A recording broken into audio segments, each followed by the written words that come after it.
بسم اللہ الرحمن الرحیم۔ ارشاد بٹی نے چھوٹے مرزا سے ایک سوال یہ بھی کیا تھا کہ یہ جو آپ نے تقسیم کی ہے کہ سیاسی طور پر مسلمانوں کے پہلے خلیفہ یہ ابو بکر صدیق رضی اللہ تعالی عنہ ہیں، اور روحانی طور پر مسلمانوں کے پہلے خلیفہ یہ سیدنا علی المرتضیٰ رضی اللہ تعالی عنہ ہیں، تو یہ تقسیم آپ نے کہاں سے نکالی ہے؟ چھوٹے مرزا نے اس کا جواب دینے کی حد الامکان کوشش تو کی ہے لیکن ناکام رہا ہے۔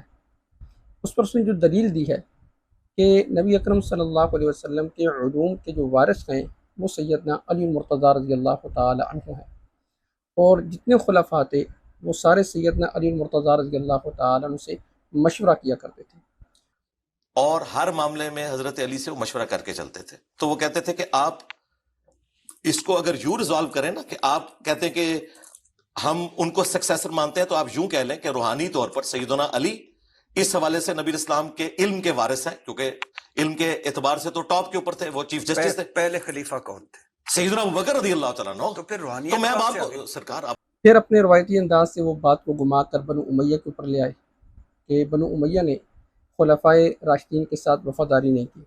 پھر اس بات کو وہاں سے لیتے لیتے وہ محمد بن ابی بکر کے اوپر لے کر آگے کہ آپ دیکھیں نا، آج امت دو حصوں کے اندر تقسیم ہے کہ 85% سنیت پائی جاتی ہے، 15% شیعہ پائے جاتے ہیں۔ تو یہ جو کہتے ہیں کہ صحابہ کی اولاد کو دیکھیں کہ صحابہ کی اولاد کس طرف تھی، تو وہ صحیح کہتے ہیں کہ صحابہ کی جو اولاد وہ محمد بن ابی بکر یہ سیدنا علی المرتضیٰ رضی اللہ تعالیٰ عنہ کے ساتھ کیسے شامل تھی۔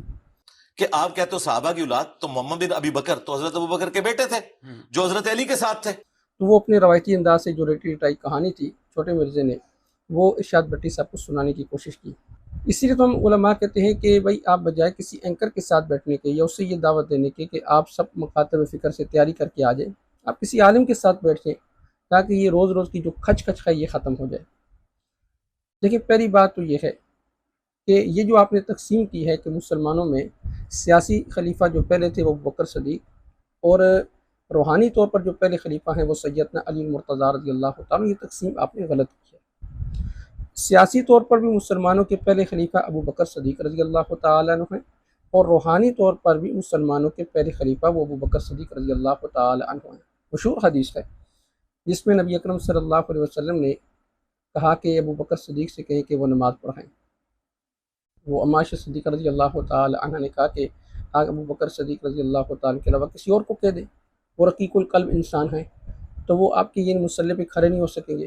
تو اللہ کے نبی صلی اللہ علیہ وسلم نے ان کو کہا کہ تم سوائے بھی یوسف علی مجھ سے باتیں کرتے ہو جیسے یوسف علیہ السلام کی عورتوں نے باتیں کی تھی، ابو بکر کو کہو کہ وہ نماز پڑھائے۔ تو گویا کہ نبی اکرم صلی اللہ علیہ وسلم نے روحانی طور پر مصلح جن کے حوالے کیا تھا وہ ابو بکر صدیق رضی اللہ تعالی عنہ تھے۔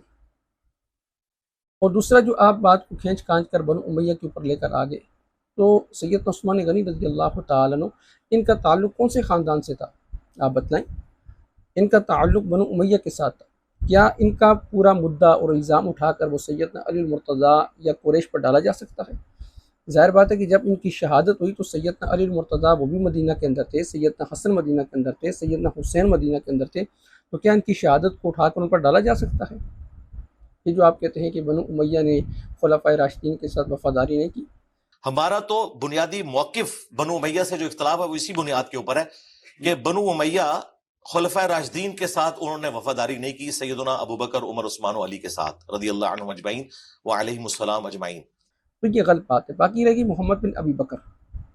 محمد بن ابی بکر کے بارے میں نے تفصیل کے ساتھ ایک کلپ ریکارڈ کروایا تھا کہ محمد بن ابی بکر کا قاتل کون؟ یہ تو آپ کہانیاں کرواتے ہیں، جو علماء کو کہتے ہیں کہ علماء کہانیاں کرواتے ہیں۔ ارشاد بٹی صاحب ان کو پتہ نہیں تھا، اگر کوئی عالم ہوتا تو آپ سے پوچھتا کہ یہ بتائیں کہ محمد بن ابی بکر یہ سیدنا علی کے ساتھ تھے، لیکن یہ سیدنا علی کے ساتھ کیسے شریک ہو گئے؟ یہ بھی تو بتلائیں نا کہ محمد بن ابی بکر کی جب پیدائش ہوئی تو نبی اکرم صلی اللہ علیہ وسلم کی زندگی کے آخری ایام تھے، تقریباً 3-4 ماہ کے بعد سے آپ صلی اللہ علیہ وسلم کا انتقال ہو گیا۔ اس کے بعد ابو بکر صدیق رضی اللہ تعالیٰ عنہ کی خلافت، آپ کی وفات کے بعد جو آپ کی اہلیہ تھی اسماء بنت عمیس، ان کا نکاح کس سے ہوا؟ ساری دنیا جانتی ہے کہ ان کا نکاح سیدنا علی المرتضیٰ رضی اللہ تعالی عنہ سے ہوا، اور ظاہر بات ہے کہ اسماء بنت عمیس کے بیٹے تھے محمد بن ابی بکر، تو جب شادی ہوئی تو وہ سیدنا علی کے گھر میں آ گئے۔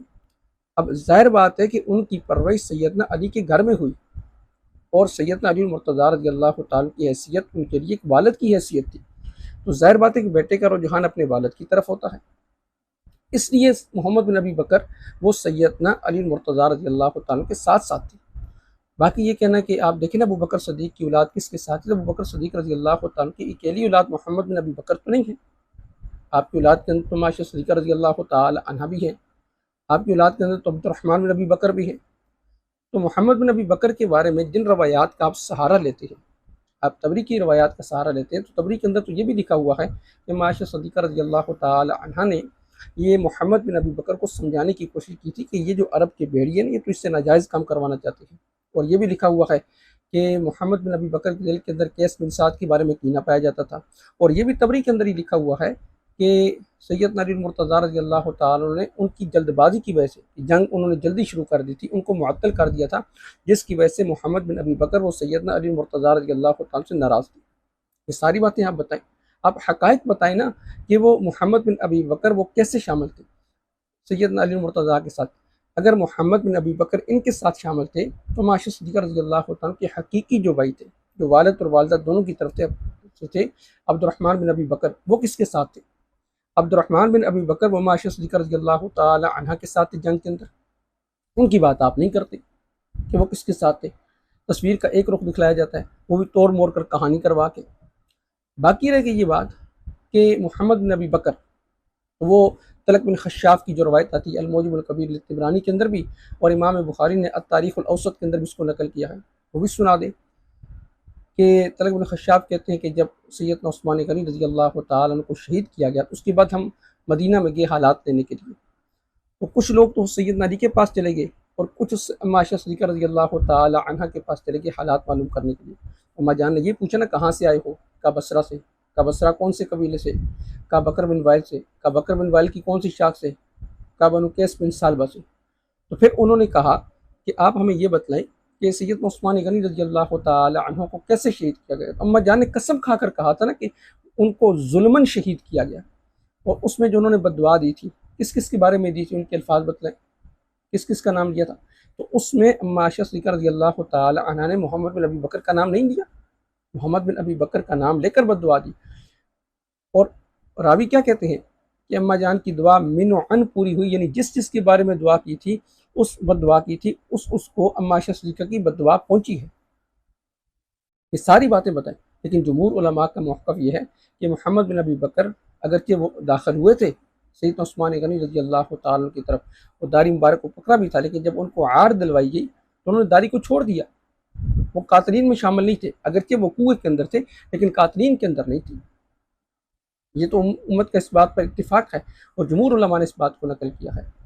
تو آپ ایک رنگ دکھلاتے، اس لیے میرا آپ کو مشورہ یہ ہے چھوٹے مرزا صاحب ان کے اسٹوڈنٹ سے، بلکہ اسٹوڈنٹ سے ہے کہ آپ اپنے چھوٹے مرزا صاحب کو کہیں کہ بجائے ارشاد بھٹی صاحب کو مشورہ دینے کے کہ آپ تمام علماء سے تیاری کر کے آپ خود ہی کسی عالم کے ساتھ بیٹھ جائیں، 2 اور 2 4 کی طرح نتیجہ نکل کے آ جائے گا۔